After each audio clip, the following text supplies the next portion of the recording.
भगवत गीता में 100% निरत रहने वाले महात्माओं की संगति में रहकर मनुष्य को श्री कृष्ण के प्रति किंचित आकर्षण उत्पन्न हो सकता है, किंतु वह सकाम कर्मों एवं भौतिक इंद्रिय भोग के प्रति इतना आसक्त हो सकता है कि अन्य किसी प्रकार का त्याग करने के लिए तैयार ना हो।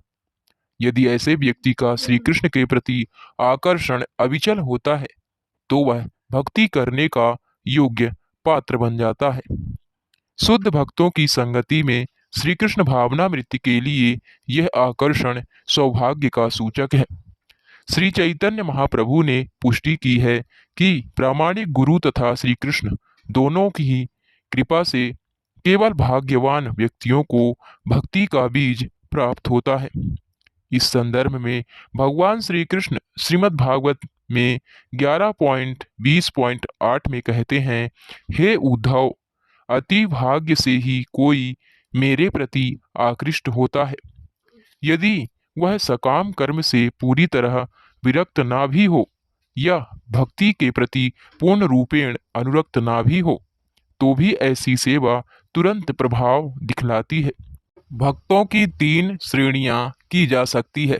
प्रथम या सर्वोच्च श्रेणी के भक्त का वर्णन इस प्रकार है।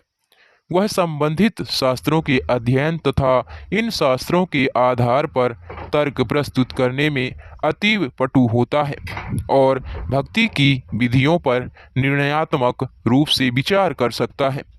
वह पूर्ण विवेक के साथ अपने निष्कर्ष प्रस्तुत कर सकता है। वह अच्छी तरह जानता है कि जीवन का चरम लक्ष्य श्री कृष्ण की प्रेमा भक्ति प्राप्त करना है। वह यह भी जानता है कि श्री कृष्ण ही पूजा तथा प्रेम के एकमात्र लक्ष्य हैं।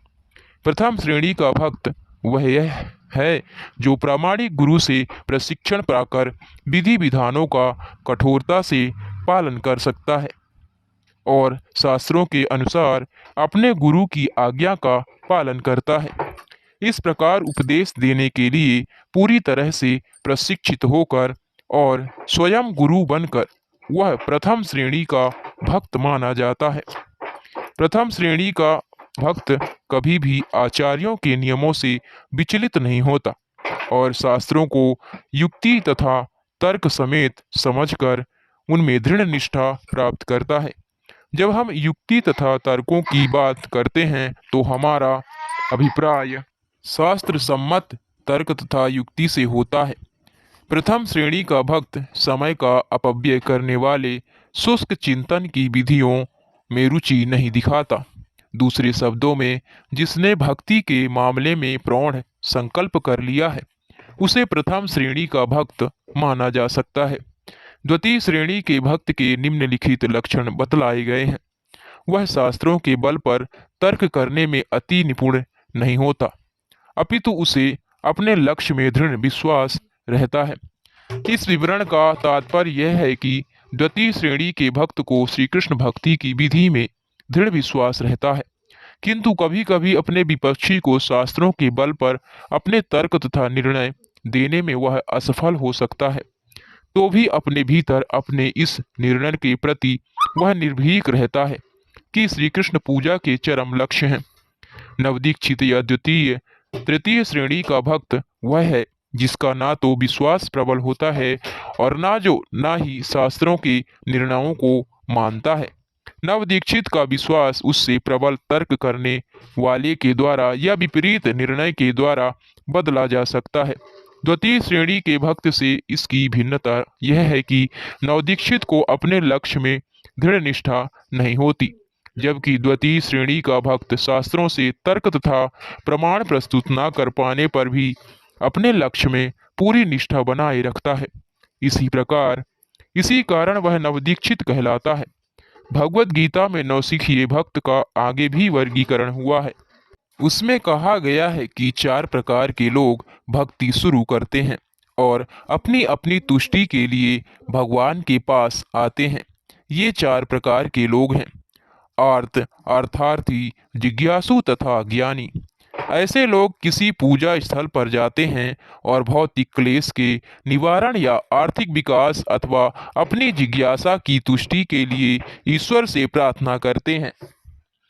ऐसा बुद्धिमान व्यक्ति जो ईश्वर की महानता का अनुभव मात्र करता है, नौसिखियों में ही गिना जाता है। शुद्ध भक्तों की संगति में रहने से ऐसे नौसिखियों को द्वितीय श्रेणी या प्रथम श्रेणी का पद प्राप्त हो सकता है। महाराज ध्रुव नौसिखिया श्रेणी का उदाहरण प्रस्तुत करने वाले भक्त हैं। उन्हें अपने पिता का साम्राज्य चाहिए था, अतएव वे भगवान की भक्ति में लग गए। अंत में जब वे पूर्णतया शुद्ध हो गए तो उन्होंने भगवान से कोई भी भौतिक वर लेने से मना कर दिया। इसी प्रकार जब गजेंद्र को कष्ट हो रहा था, उसने रक्षा के लिए श्री कृष्ण से प्रार्थना की और उसके बाद वह शुद्ध भक्त बन गया। ऐसे ही सनक, सनातन, सनंद तथा सनत कुमार बुद्धिमान एवं संत पुरुष थे और भक्ति के प्रति आकृष्ट भी थे।